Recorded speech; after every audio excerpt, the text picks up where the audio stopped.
Good morning all of you. आ जाओ सभी बच्चे लाइव। तो क्लास अपनी स्टार्ट हो चुकी है।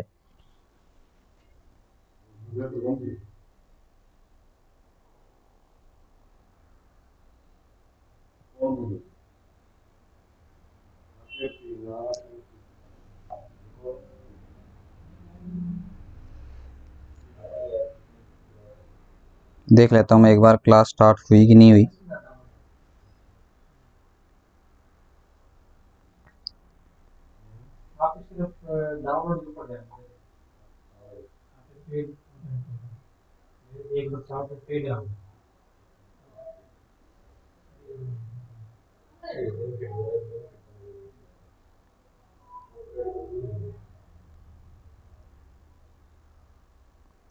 क्लियर है?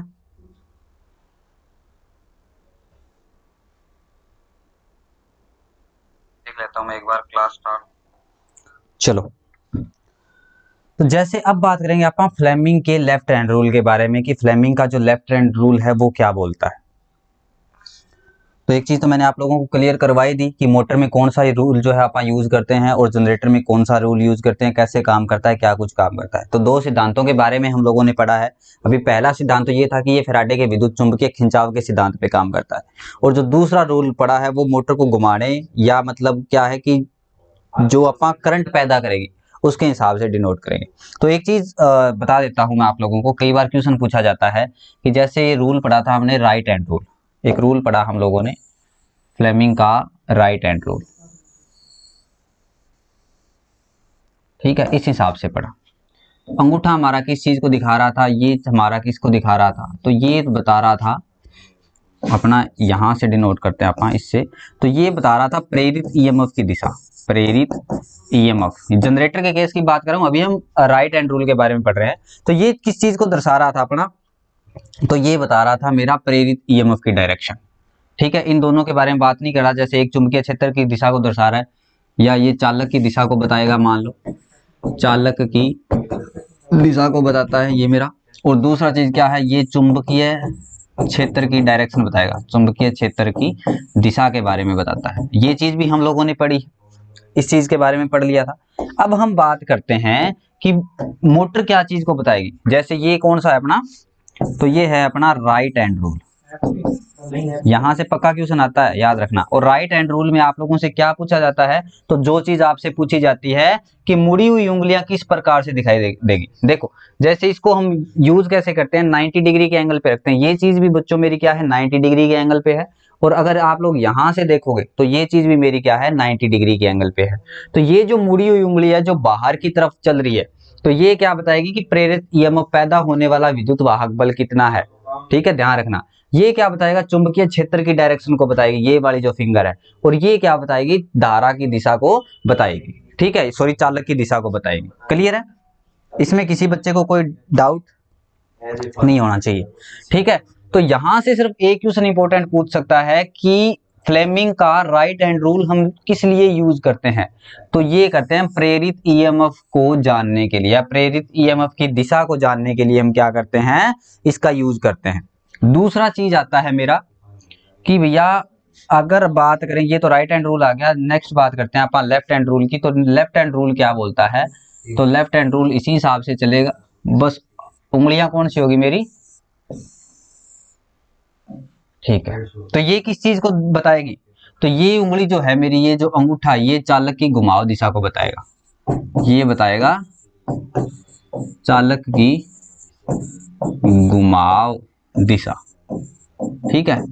ये किसको बताएगा, तो सेम वही चीज है, चुंबकीय क्षेत्र की डायरेक्शन, ये बताएगा चुंबकीय क्षेत्र की दिशा। अब तीसरी चीज क्या बताती है, ये किस चीज को बताएगी, तो ये उंगली किसको बताएगी, यहां पे धारा को बताएगी, या कि धारा की डायरेक्शन के बारे में बताएगी। याद रखना, बस इतना सा डिफरेंस है। बाकी चालक की घुमाव की दिशा उसमें भी बता रही थी, चुंबकीय क्षेत्र की डायरेक्शन भी उसी में बता रही थी, ये दोनों उंगलियां तो। लेकिन यहां पर चेंज क्या हो रहा है, ये करंट की बताएगी, और पुराने वाले में अगर तुम लोग देखोगे तो ये क्या बताएगी, प्रेरित ईएमएफ की डायरेक्शन बताएगी। क्योंकि जनरेटर का काम क्या होता है, विद्युत वाहक बल पैदा करना। जनरेटर का काम होता है बच्चों विद्युत वाहक बल पैदा करना, और इसी के बारे में ये चीज बताएगी। क्लियर है? फिर से रिपीट करना sir. Direction current, armature, torque के बारे में बताओ सर। आर्मेचर टॉर्क, टॉर्क की परिभाषा इसी में आएगी। वैसे तेरे लिए ऊपर का नॉलेज बता देता हूँ। टॉर्क क्या होता है? टॉर्क वो चीज होती है दोस्त, किसी अक्ष के परित घुमाव बल। टॉर्क क्या होता है अगर परिभाषा तुम लोगों से पूछ ले तो किसी अक्ष के परित घुमाव बल। परिभाषा तुम लोगों को यही मिलेगी, घुमाव बल टॉर्क कहलाता है। ठीक है, टॉर्क कहलाता है। तो इसको क्या बोला जाता है? टॉर्क बोला जाता है। फिर से रिपीट करना सर। करूंगा संदीप? इट्स ओके बच्चे। चाय पीनी है आपको, किसी भी बच्चे को? टॉर्क वही चीज होती है जिसके बारे में मैंने बता दिया। बाकी टॉर्क को आपको समझने के लिए एक डायग्राम की जरूरत पड़ेगी, जो डायग्राम आप लोगों को बना के बताऊंगा। ठीक है, जब टॉर्क का अपना टॉपिक आएगा तब बताऊंगा। और टॉर्क की परिभाषा अगर तुम लोगों से कोई पूछ ले तो बता देना कि कोई एक्स है। एक्स का मतलब क्या है? एक्सिस। किसी एक्सिस के चारों ओर जो घुमाव बल लगेगा उसको घुमाने के लिए वो क्या कहलाता है? मेरा टॉर्क कहलाता है। क्लियर है?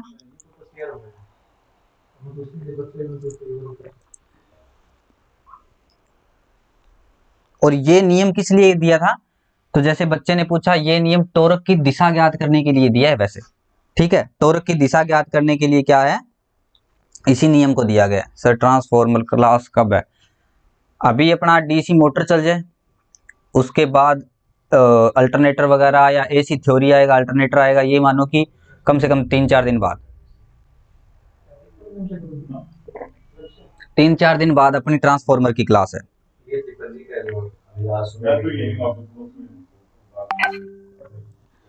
और चीज वही होगी। अगर पूछ ले आप लोगों से तो बाएं हाथ की प्रथम 2 उंगलियों को इस प्रकार फैलाएं।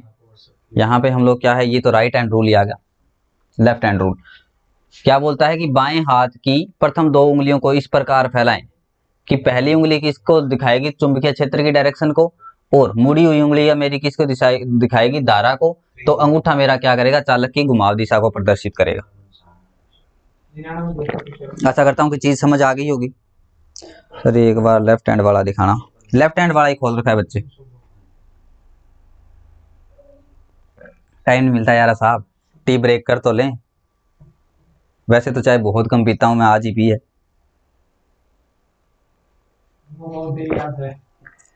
नहीं वैसे मैं रूम पे भी नहीं पीता जी। और बाकी सही बात है, कोचिंग वालों ने दी आज है मुझे। सीरीज मोटर के बारे में बताओ। मोटर का पूरा डिस्कशन करेंगे। तू इतना आगे क्यों जा रहा है? अभी आप इतना आगे पहुंचे भी तो नहीं है बच्चे। ठीक है, एक चीज ध्यान रखना कि डीसी मोटर के अंदर क्या होता है? मेरा बैक ईएमएफ होता है, और उसके अंदर मेरा क्या था? जनरेटेड ईएमएफ था, प्रेरित विद्युत वाहक बल था। और मोटर के अंदर मेरा क्या होगा? बैक ईएमएफ होगा, याद रखना। और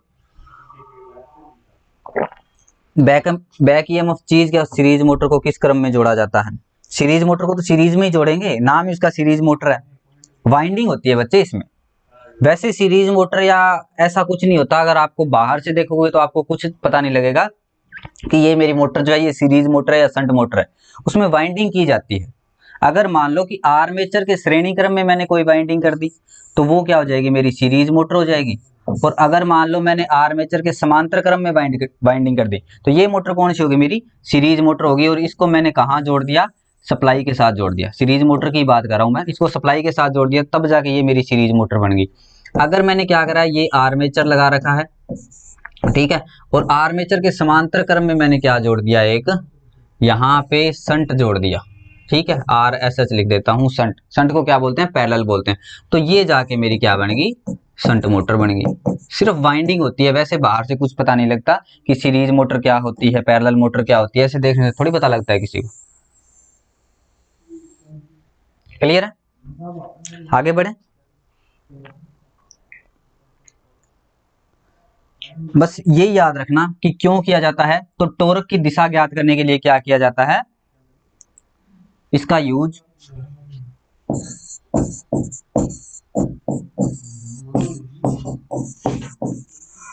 टोरक की दिशा ज्ञात करने के लिए किया जाता है। ऐसे ऑप्शन मिलते हैं आप लोगों को। आप लोगों ने वहां पे क्या चीज पढ़ी है, जैसे मैंने बताया कि ये धारा की दिशा ज्ञात करने के लिए किया जाता है, लेकिन ऑप्शन में आपको धारा का नाम ना देके आपको क्या दे देगा, टोरक दे देगा। तब जाके आपका क्या बनेगा कि टोरक की दिशा ज्ञात करने के बारे में। बाद में बता देना हम यही हैं। नहीं पी ली मैंने, चाहे इट्स ओके बच्चे, समझ आ गई बात।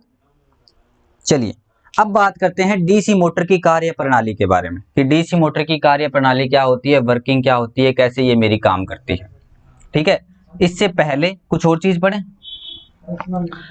इससे पहले हम लोग पढ़ते हैं डीसी मोटर में बैक ईएमएफ क्या होता है। डीसी मोटर में बैक ईएमएफ, ये चीजें तुम लोगों ने पढ़ी हुई है इसलिए मैंने पहले करवाई है। बैक ईएमएफ क्या होगा, देखो जैसे ही मैं क्या करता हूं कि ये मान लो मैंने बना दी बच्चों अपनी मोटर बना दी और बीच में ये मैंने क्या लगा दिया, आर्मेचर लगा दिया, और ये मेरे क्या है, आर्मेचर के कंडक्टर डक्ट्स कटे हुए हैं। ठीक है, ये नॉर्थ पोल है, ये मेरा क्या है, साउथ पोल है।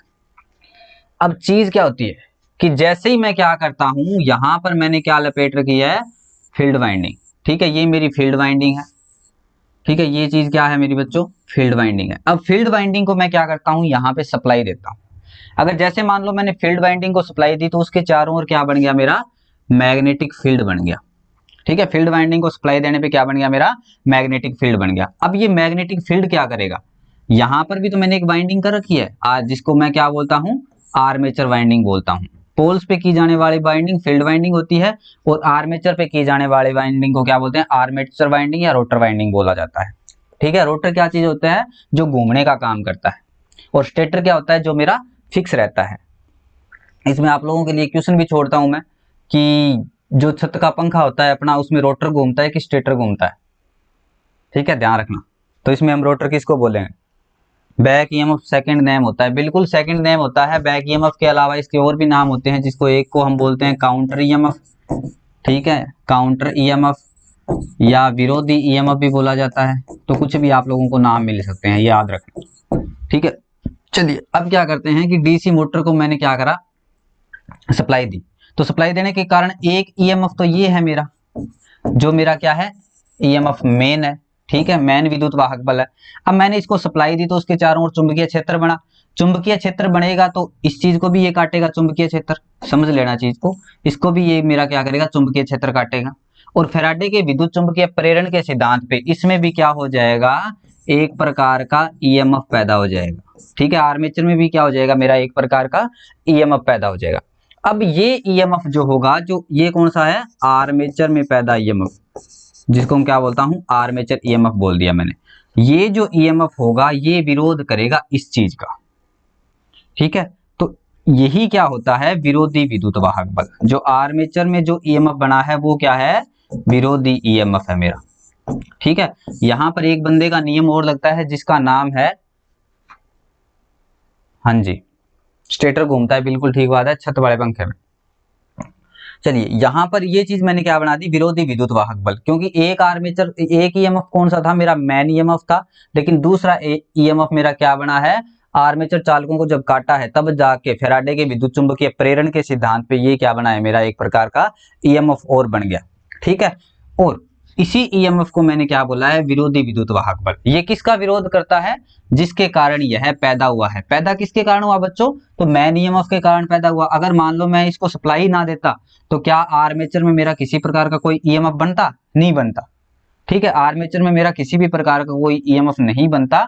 और जैसे ही मान लो कि इसमें मैंने सप्लाई दी, सप्लाई देने के बाद इसके चारों ओर मैग्नेटिक फील्ड बना, वो मैग्नेटिक फील्ड क्या करेगा, इसको काटेगा। जब इसको काटेगा आर्मेचर कंडक्टर को, तो उसमें क्या होगा, फैराडे के विद्युत चुंबकीय प्रेरण के सिद्धांत पे क्या हो जाएगा, एक ईएमएफ पैदा हो जाएगा।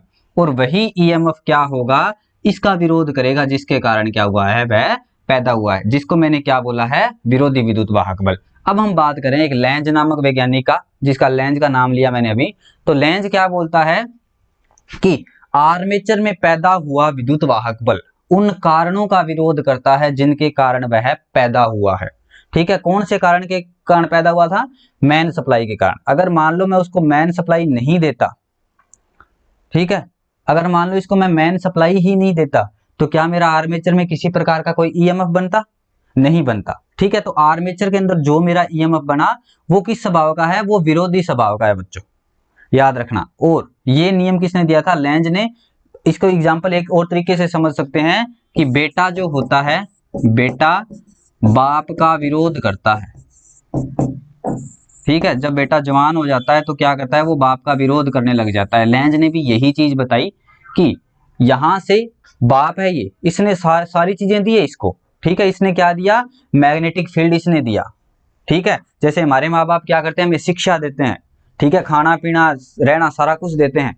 और जैसे ही हम लोग क्या होते हैं? जवान होते हैं, उसके बाद हम माँ बाप का ही विरोध करने लग जाते हैं। ठीक है, तो ये क्या है? हम लोग भी क्या करते हैं? लेंज के नियम का पालन करते हैं। ठीक है, हम लोग भी क्या कर रहे हैं? लेंज के नियम का पालन करते हैं, क्योंकि सप्लाई इसने दी, खाना इसने दिया, रहना इसने दिया, सारा कुछ इसने दिया। लेकिन जैसे ही क्या हुआ? ये थोड़ा बहुत 200-400 रुपए रोज के कमाने लग गया, इसमें एक अलग ही प्रकार की अकड़ आ गई, ये विरोध करने लग गया अपने बाप का।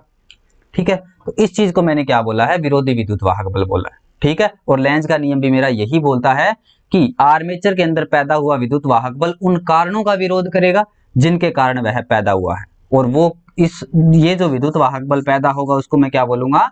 विरोधी विद्युत वाहक बल। और चुंबकीय खिंचाव भी तुम इसी चीज से समझ सकते हो कि बाप ने सब कुछ दिया, लेकिन क्या बेटा कभी बाप से बड़ा हो पाया? कभी नहीं हो पाया। तो इसका जो मेरा ईएमएफ होगा, ठीक है, इससे इसका ईएमएफ कहीं ना कहीं क्या होगा? कम ही बनेगा। ठीक है, तो बाप क्या करेगा? अपनी डायरेक्शन में घुमाने की कोशिश करेगा, पूरा जोर लगाएगा अपनी डायरेक्शन में घुमाने के लिए।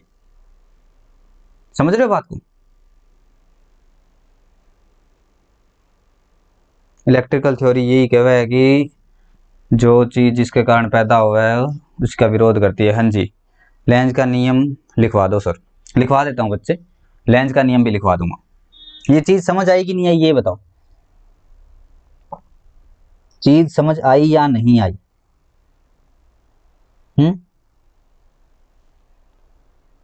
अगर चीज समझ आई है तो आगे बढ़ते हैं। लेंज का नियम स्पेशल लिखवा दूंगा, अभी सिर्फ तुम्हें समझाया है मैंने डीसी मोटर में मेरा बैक ईएमएफ कैसे बनेगा, क्या कुछ बनेगा। और यहां पर मैं एक और चीज लिख लेता हूं, डीसी मोटर की back EMF equation. DC motor की बैक ईएमएफ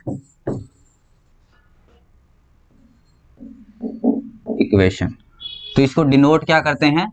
ईबी से डिनोट किया जाता है। ईबी इक्वल टू क्या होता है? फाइव जेड एन बटे 60 इंटू पी बटे ए। ये चीज होती है, ध्यान रखना। या इसको ये लिख सकते हो, ईबी समानुपाती किसके होता है? एन के। ठीक है, या एन इक्वल टू क्या लिख सकते हो? ईबी बटे 5। ये चीज भी आप लोग लिख सकते हो। ठीक है, ये आगे करेंगे चीजें, अभी नहीं आई। इसको ना लिखें तो ही बेटर होगा आप लोगों के लिए। ठीक है, अगर इसको अभी ना लिखें तो ही बेटर होगा। ठीक है, और वैसे लिखने को लिख ही सकते हो, कोई दिक्कत नहीं, आगे दोबारा लिख लेंगे। अभी लिखवा दो, फिर अच्छे से याद हो जाएगी। ठीक है, तो यहां पर हम लोग लिखते हैं लेंज का नियम। डीसी मोटर की ईएमएफ इक्वेशन समझ आ गई तुम्हें? कि जैसे जैसे क्या होगा, अगर हम स्पीड बढ़ाएंगे तो उसी हिसाब से हमारा ईबी क्या होगा? बढ़ेगा बच्चों, याद रखना। और जैसे जैसे हम क्या करेंगे? स्पीड बढ़ाएंगे, फ्लक्स क्या होगा? मेरा कम होगा। या क्या कर सकते हैं? या ये लिख सकते हो एन समानुपाती ईबी बटे 5। ये चीज भी लिखी मिल सकती है तुम लोगों को, लेकिन तुम लोग बराबर लगा के ही करो, पजल नहीं होना। ईबी बराबर एन बराबर ईबी बटे 5। तो जैसे जैसे फ्लक्स बढ़ेगा वैसे वैसे स्पीड क्या हो जाएगी? कम हो जाएगी। नोट लगा के लिख लो।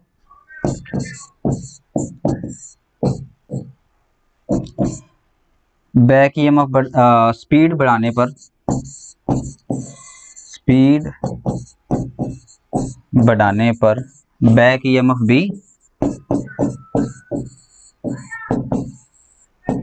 जो बच्चे क्वेश्चन पूछ रहे थे उनको बता देता हूं, बढ़ता है। फ्लक्स बढ़ने पर,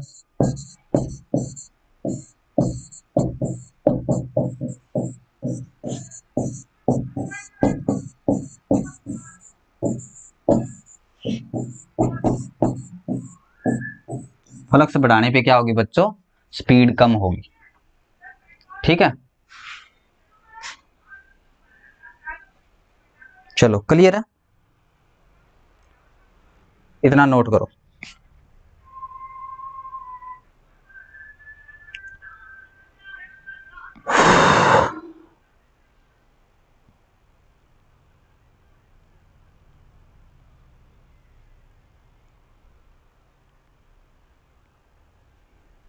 तो अभी मैं लिखवा देता हूं तुम लोगों को लेंज का नियम। नेक्स्ट हेडिंग लगाएंगे अपनी लेंज का नियम।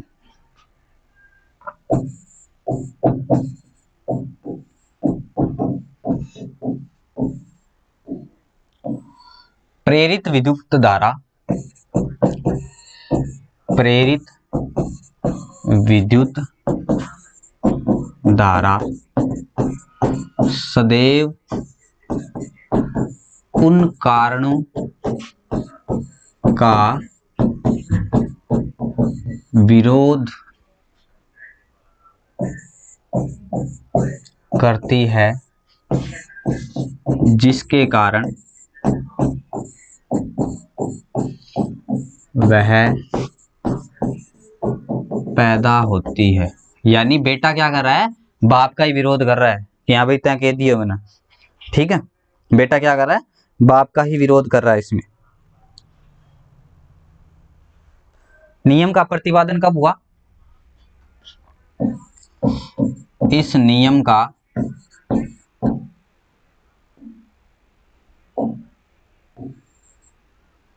प्रतिपादन किसने किया और कब किया,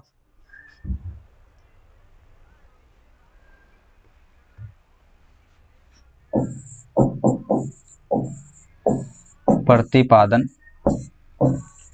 हेनरिक लेंज ने 1833 में किया। ठीक है, जब लेंज ने किया तो लेंज के नाम पे पड़ गया और ये इसका पूरा नाम है।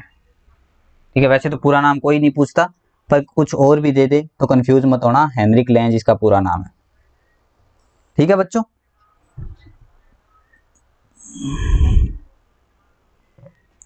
चलिए चीज आई समझ। सर मोटर स्टार्टिंग के समय उच्च धारा क्यों लेती है, स्टार्टिंग के समय उच्च धारा इसलिए लेती है बच्चे, और ये सिर्फ इसी एक ही मोटर में होता है, सारी मोटरों में नहीं होता, सीरीज में होता है। क्योंकि आर्मेचर के अंदर क्या होगा, मेरा जो करंट बनेगा, ठीक है, सीरीज मोटर की अगर मैं बात करूं तो सीरीज मोटर में क्या होता है कि स्टार्टिंग में हमें कुछ ना कुछ करंट तो देना पड़ेगा उसको। ठीक है, जो सप्लाई देंगे उसकी रेटिंग के हिसाब से हमें उसको क्या देना पड़ेगा, करंट देना पड़ेगा। और स्टार्टिंग में करंट इसलिए ज्यादा देते हैं ताकि मोटर हमारे क्या कर सके, बड़े बड़े काम कर सके। ठीक है, मोटर जो होती है मेरी वो बड़े बड़े काम कर सके, इसलिए कर सकते हैं। अब ये तो नहीं है ना कि अलग अलग रेटिंग के लिए मैं अलग अलग मोटर बनाऊं कि हाँ मुझे ये काम करना है, किसी मोटर से मुझे बड़ा काम भी करना पड़ जाता है। ठीक है, तो वहां पे अगर मैं बात करता हूं कि ज्यादा करंट की जरूरत पड़ती है, कम करंट को तो हम क्या, ज्यादा करंट को तो हम कर सकते हैं रेजिस्टेंस वगैरह लगा के, लेकिन उस मोटर में फिर अगर मान लो मुझे करंट की वैल्यू बढ़ानी होगी तो मुझे ज्यादा प्रॉब्लम होगी। ठीक है, आई चीज समझ, बैक ईएमएफ के बारे में समझ आ गया। और यहां से अगर क्वेश्चन भी मिल जाता है तो मेरे ख्याल से तुम लोग कर दोगे।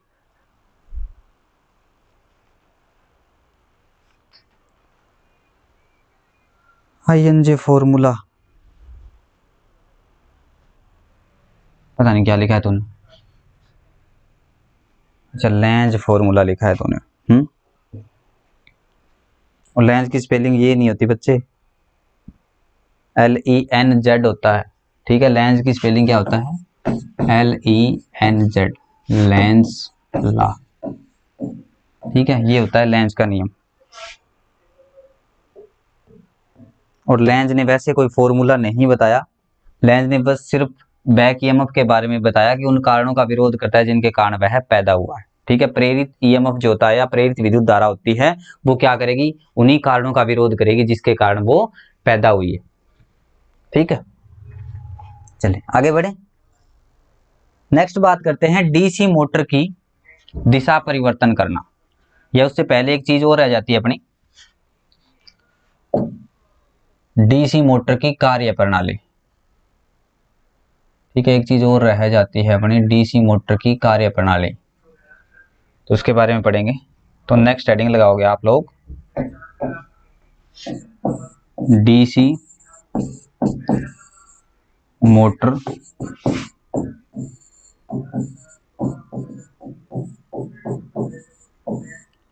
की कार्य प्रणाली। तो डीसी मोटर की कार्य प्रणाली के बारे में पढ़ेंगे। तो डीसी मोटर की कार्य प्रणाली क्या बताती है बच्चों, जैसे मान लो वही चीज है जो हम लोग पहले पढ़ते आ रहे हैं। ठीक है, ये मेरी फेवरेट मैंने मैग्नेट बना दी और इसके बीच मैंने क्या रख दिया, मेरा एक आर्मेचर रख दिया। ठीक है, इसके बीच मैंने क्या रख दिया, एक आर्मेचर रख दिया, और यहाँ पर मेरी क्या लगी है, मान लो स्प्लिट रिंग लगी है जिसके थ्रू मैं क्या कर रहा हूँ, इसको सप्लाई दे रहा हूँ, एन से एस की तरफ जा रहा है। ठीक है, तो इसमें मान लो करंट क्या है मेरा, पॉजिटिव से नेगेटिव जाता है, तो इस डायरेक्शन में मेरा क्या हो रहा है, करंट मूव कर रहा है। ठीक है, इस डायरेक्शन में मेरा क्या कर रहा है, करंट मूव कर रहा है। अब डीसी मोटर की कार्य प्रणाली क्या कहलाती है, अभी अगर इसको मैं बात करूं तो यहां पर ए है मेरा, ठीक है, और इस साइड बी है मेरा, इस साइड ए है। तो जैसे हम लोग क्या कर रहे थे, फास्ट के चक्कर में बोल दिया गुरुजी, कोई बात नहीं, इट्स ओके बच्चे।